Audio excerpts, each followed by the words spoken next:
governor is absolutely wrong. I think racism is an underlying issue here. Governor Rick Snyder putting a controversial new plan on the table. He wants any student in Michigan to be allowed to attend any public school they want to, even if they don't live in the district. The big debate begins in Lansing next month, but it starts right here tonight on Let It Rip. Part 2 on the panel. He spent 20 years teaching politics at Wayne State before winning a seat in the State House. He's a Democrat who now represents the Grosse Pointes. Tim Bledsoe is here. Next to him, a true Renaissance man. He's a retired physician, former president of the Detroit School Board, ordained minister, and the state rep from Detroit. The Reverend Dr. Jimmy Womack is here. Poet, author, activist, educator, radio host, former superintendent of Madison Schools, Dr. John Telford is with us as well. And the kid who always had the answer to every question back in school, always raised his hand. He grew up to be Attorney Charlie Langton. We thank you for being here. Tim, let's start with you. You say the governor is absolutely wrong. Why? The worst idea to come out of Lansing in my time there, and maybe in a much longer time. You know, what he's talking about doing here is turning public education in Michigan upside down. We've always had public schools based on our communities. You attend the school of your community. What the governor's talking about is just completely erasing those school district boundaries and having people shop for school districts just like you'd shop for a car. Well, Jimmy, what's wrong with that? I don't see anything wrong with that. I've always supported the concept of schools of choice. But as the president of the school board at that time, we promoted having other people choose to come to the Detroit public school system. We have schools like Davis Aerospace Academy, Detroit School of Performing Arts. We have a number of schools that offer curriculums that no one else, you can't find these curriculums anywhere in Michigan. And so we want people to choose to come to the Detroit public school system. But Dr. John Telford, you have a unique position here. When you were superintendent of Madison Schools and they were in a deficit situation, you recommended that they import students from Detroit. And what did the school board do? They fired you for that. Yeah, not until I'd already brought in hundreds of kids, though, from Detroit. And as far as what the governor's doing now, Huel, I never thought I'd be in agreement with anything a Republican, but I have to say that I find it very intriguing. I've been trying ever since I wrote a newspaper column back in 1967 supporting cross-district busing to do whatever we could to get the playing field leveled. And that seems to be one of the better ways to do it. It certainly has its drawbacks and it needs to be studied, but I like the idea. I really do like the idea. Certainly, Detroit schools have not done what they needed to do. If they listened to Jimmy and if they listened to me, you know, a few times about a decade ago, they'd be in better shape. But unfortunately, they didn't. They haven't, and those kids are suffering. You've got Brown versus Board of Education in 1954. Well, I was helping Al Ward run Finney after I retired, and you know, there was no white kid in the school. Somehow or other, Brown versus Board of Education has not been implemented, and yet it is a law. Well, for Charlie, for you, it's not about race, it's about money. Every school district does not spend the same per pupil, and you have a possible problem there. Well, I'm just trying to understand. Listen, it sounds good. Let's get the best education for everyone. That sounds good. And everyone gets roughly $7,500 per pupil. That's with the state funding out of the new formula after Proposal A. Okay, that's nice. But some districts tax residents more, and they devote that extra money to education. Grosse Pointe being one of them. Birmingham, I can go down the list. There are a number of them. So I'm just trying to understand how somebody, say, from Detroit can go into Grosse Pointe, for example, and yet the taxpayers of Grosse Pointe would have to supplement those people coming from Detroit. I don't know. I don't have an answer to that.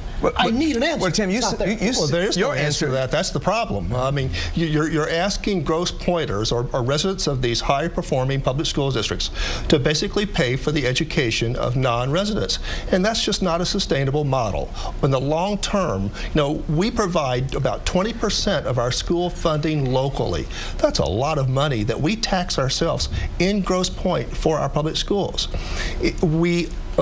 recently passed that millage with over 70% support. What's going to happen to that millage the next time it comes up with schools of choice? Excuse me, mandatory schools of choice. So Tim, what you're saying basically, if my family agrees to move in and buy a house in the Grosse Pointes, fine. But absolutely. If we don't live there, we can't go to school there. But Jimmy, you see something else operating here. You mentioned race. Well, I mentioned race because it was taken out of context. The most important issue is that it's the state's responsibility to educate all children. You talk about people supplementing their tax structure, but what about people who have no children, who are seniors, who have no children in school? They're paying taxes to educate children, not only in Detroit, in the Upper Peninsula. So there's no level playing field. But that happens now anyway, though. Absolutely, and we need to address that because the state is responsible for educating all children. But let me just say this. Suppose the state, hypothetically, would pay the extra money to the Detroit kid that wants to go to Grosse Pointe, okay? Don't you think that there would be a mass exodus out of Detroit and that would hurt the Detroit public schools?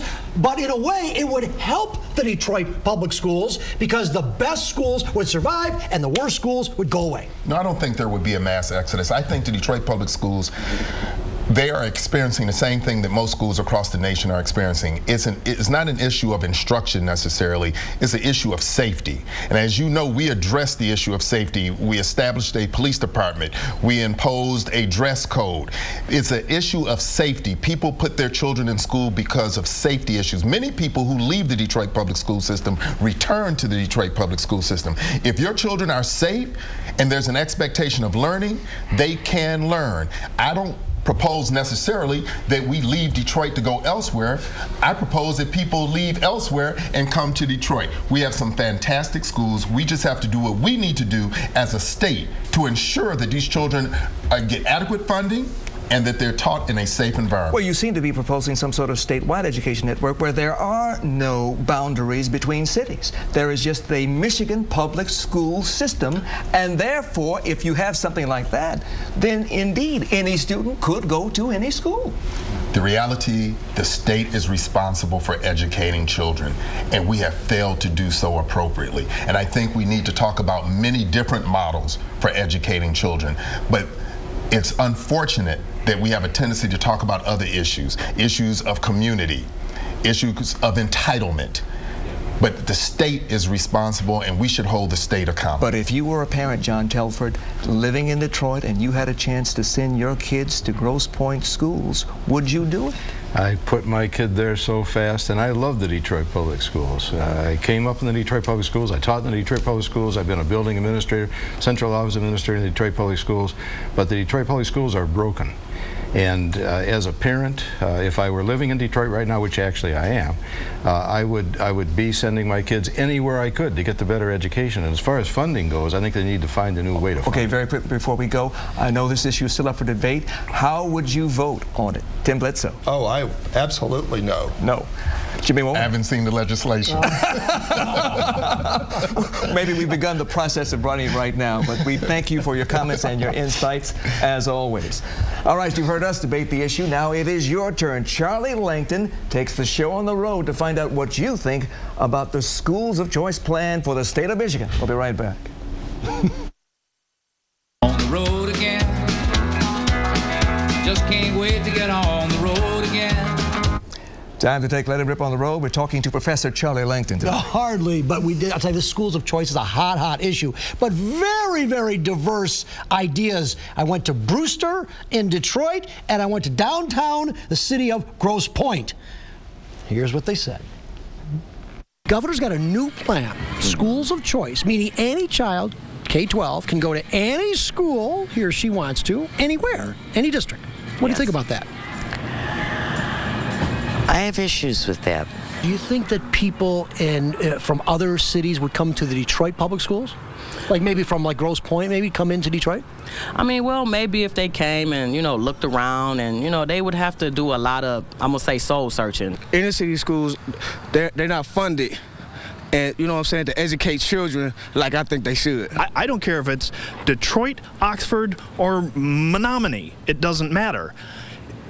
We welcome you with open arms so long as it's an even playing field and everybody pays the same thing. We would get the state money that goes with those students, but we wouldn't get the extra millage money per student that we currently have in the school district. There's still some good schools in Detroit public schools, but my kids go to Spain and I love it. I think they want to keep this a bubble.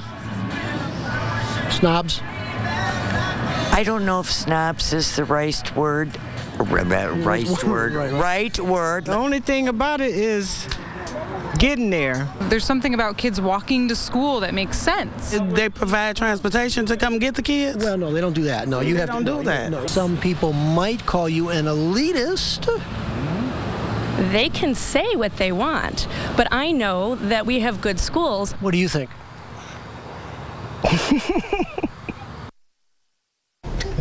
We have good schools all over the state, and we have good students, but we also have some bad students. And frankly, most families want their children to go to school with like-minded students.